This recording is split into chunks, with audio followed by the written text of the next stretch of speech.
Moi, j'ai un travail essentiellement en fait en dessin qui parfois se prolonge sur la narration. Et je me pose pas trop la question de savoir jusqu'où je vais et si je sors d'un territoire ou pas en fait. Justement, je fais parfois des choses qui peuvent rentrer dans le champ de la bande dessinée et d'autres fois en sortir. Et je travaille en fait beaucoup sur des supports imprimés que je détourne.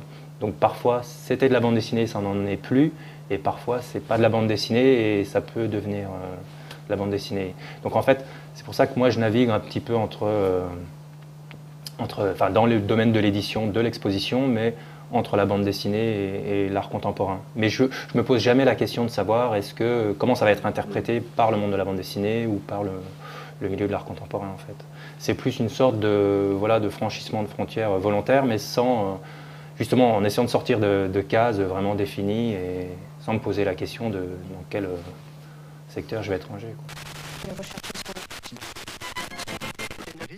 J'ai lu un petit peu de bande dessinée quand j'étais plus jeune, mais je m'intéressais aussi beaucoup à plein d'autres choses, à la littérature, aux arts. C'est-à-dire moi, j'étais même pas trop, même au départ, dans l'idée de faire de la bande dessinée. C'est plus venu par accident. C'était plus le dessin en fait, globalement. Mais il se trouve que voilà, moi, du coup, j'ai vraiment une activité de dessinateur qui s'applique à différentes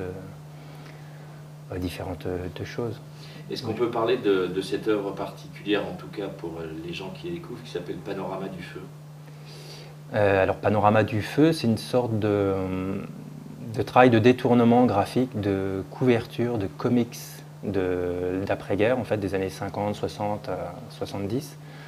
Et ce qu'on appelle des comics de guerre, en fait, réalisés par des dessinateurs généralement européens, mais sur des histoires concernant l'armée américaine ou voilà, les batailles dans la Seconde Guerre mondiale. Et donc en découvrant toutes ces couvertures, je me suis aperçu qu'il y avait toujours énormément de batailles, donc avec des flammes, des explosions, et vraiment comme quelque chose de très récurrent.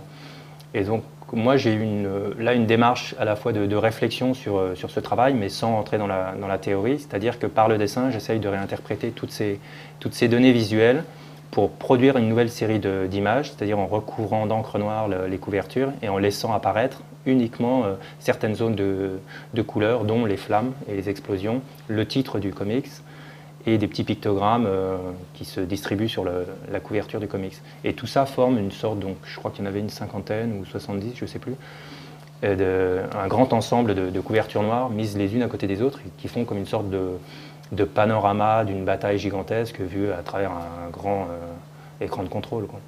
Donc en fait, moi, là, pour beaucoup de mes projets, c'est une sorte de réflexion sur l'image, sur la façon dont elle peut être perçue. Et le déclic, en fait, ça avait été un petit peu la bande dessinée que j'avais détournée, donc Tintin en Amérique, en 2002. Et là, j'avais recouvert un album de Tintin d'encre noire, donc totalement, en laissant aussi des petits pictogrammes de couleurs. Et c'était un petit peu pour moi le livre qui a fait un petit peu, qui m'a fait voir des possibilités, des champs d'exploitation, d'expérimentation nouveaux. Parce que voilà, ça m'ouvrait tout d'un coup des possibilités de nouvelles productions graphiques, voilà, sans théoriser, mais autour d'une sorte de réflexion laboratoire.